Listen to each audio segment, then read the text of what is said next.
Let me start by first saying that I was a jail nurse for about 3 years in a correctional facility that housed approximately 1,300 inmates. I loved the job, would have stayed longer, but administration sucked, but that's another story. Anyway, I worked night shift and I've had some creepy shit happen that just can't be rationally explained. So, I worked both in booking and infirmary, but the majority of the incidences occurred in the infirmary. So, I was there maybe a month, not a new nurse, but new to corrections. Anyone who spent any time in a jail will tell you that when those heavy boots slam shut, it's a very distinctive, definitive and loud sound. To get into the infirmary, you have to have a key or be buzzed in to by central control. I'm sitting at my desk like normal, and I hear the metal door outside my office click like someone from Central has unlocked it, and it opens about halfway and then just slams shut. Now, in my office there's a huge glass window so that nursing staff can see any inmates that are about to enter. So when the door slammed, I thought it was just the officers fucking around, and I jumped up and went to the window and no one was there. I called Central, and the officer that answered sounded like I just woke him from a sound sleep, and I said, "Ha ha, very funny." He had no idea what I was talking about, though, and I knew this officer too, and I was surprised that he would go along with any type of prank like that, because, frankly, he was just kind of a jerk-off with absolutely no sense of humor. So I just thought it was some sort of mechanical glitch in the end, and I sat down, and everything just, changed. It felt colder, and I felt like I was being watched all of a sudden, and it was just all around uncomfortable. I took my stethoscope from around my neck and put it on my desk and left my office to go into the medical department, and I stayed in medical for a few, just talking to the staff in there, and then went back to my office.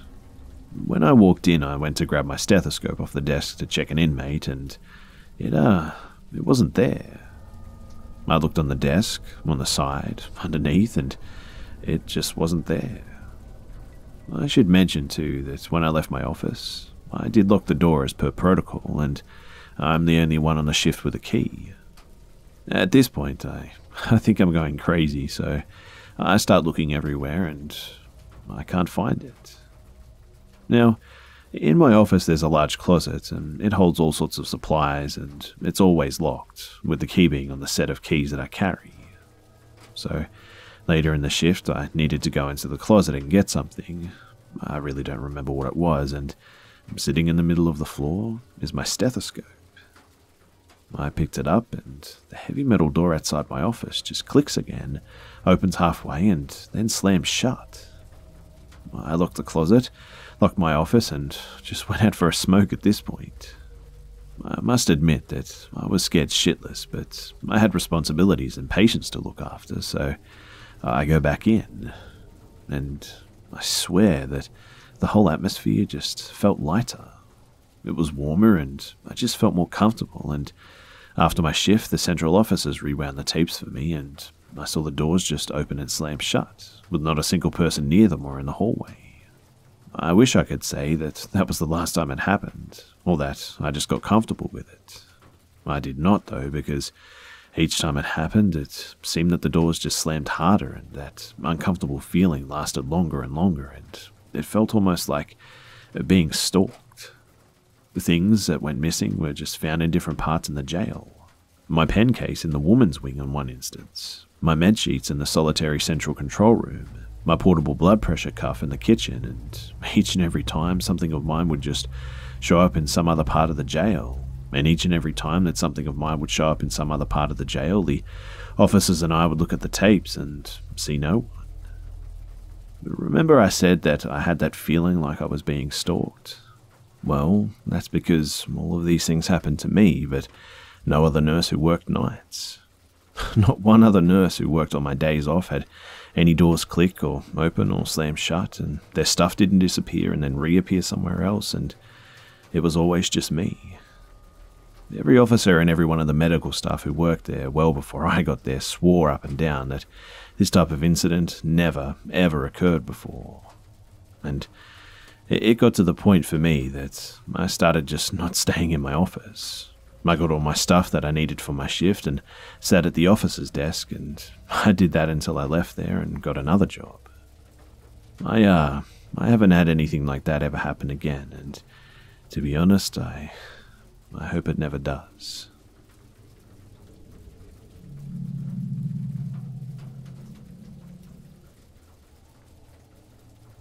So my wife asked if I could share this account on her behalf since, in her own words, she's not good at telling stories. Her stepmother was very unique, and for this story we'll call her Annie. So Annie had a very strong and unconventional sense of spirituality, claiming to be able to see and feel the auras of strangers, and strongly believed in the supernatural power of crystals. She had started to study books about the good and evil of witchcraft, even going as far as obtaining a Wiccan book which taught the reader how to make certain potions, including those that would supposedly make their gardens grow quicker and whatnot. But since my wife and I grew up just down the road from each other too, I had actually met Annie, and I'd met her on several occasions too, and can vouch for her odd behaviour. Now, while my wife was on college, she would return home on the weekends to stay with her father, and Annie too. While there, she began to feel a sort of uneasiness being around her. And the best way that she could describe the feeling was that of malevolence, manipulation, and a sense of doom.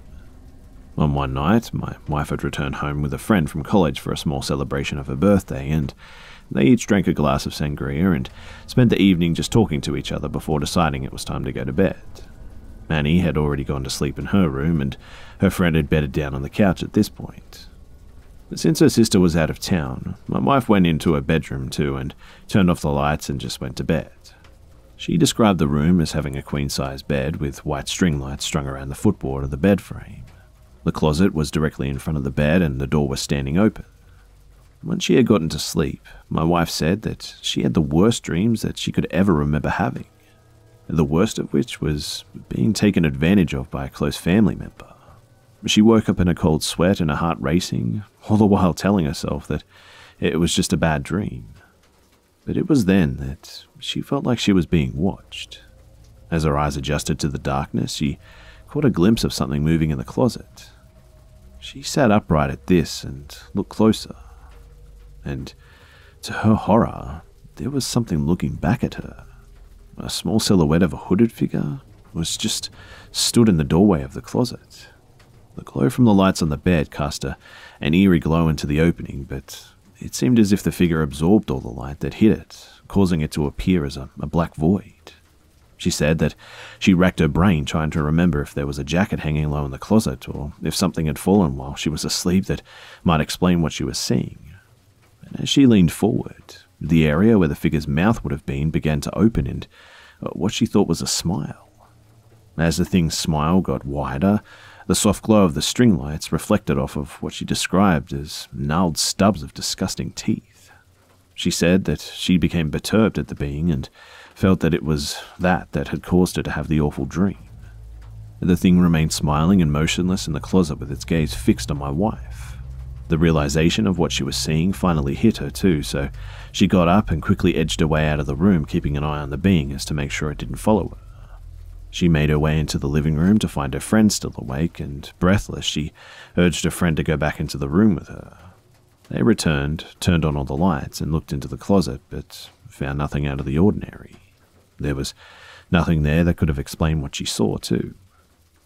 Talking with a friend about the incident the next morning, she told my wife that she had come into the living room to get her, and her face had turned just pale white and drained of all colour. Soon after, my wife dropped out of school and moved out of state to living with her mum, and it was during this time that she found out that Annie had been associated with several people who had moved into rent a house on the property and practiced satanic rituals. It was never proven, but a mutilated horse had been found in the field, and it was believed that it was their doing. Also, I should probably say that it was never determined if Annie had taken part in any of these people's practices. Some months later, the house where the incident had occurred burned down too, and was just a total loss. My wife felt that these things were related to her experience too. 2 years later, and my wife and I had started dating, and she moved in with me one county over. But one night, while I was at work, she called me, bawling her eyes out too. She said that her father had just called her and told her that Annie had been found dead from an apparent overdose. My wife and I had talked about this at length due to my recent investigation into a supposedly haunted house, and she and I both agree that what she saw was probably a demonic presence. Whether or not it was an omen of death and destruction is debatable due to the events that occurred afterwards could be dismissed as just being circumstantial. We ruled out sleep paralysis, though, due to the fact that she was able to just sit up and orient herself and then stand and exit the room, all the while being able to see the thing still. She and I feel, too, that it's important to share these experiences for several reasons. Anyone is subject to witnessing paranormal events, and in most cases they can be somewhat, if not very, traumatizing. As with any traumatic experience, it's healthy to talk about it too, and I can tell from my recent experiences here that this is a good place to do so. It's comforting being able to speak to people who might be able to explain what you've experienced, whether explained by natural causes or supernatural, by personal experience or some sort of expertise. Any input into this or similar experiences are welcome, and I'd love to hear from you guys. Thanks for listening.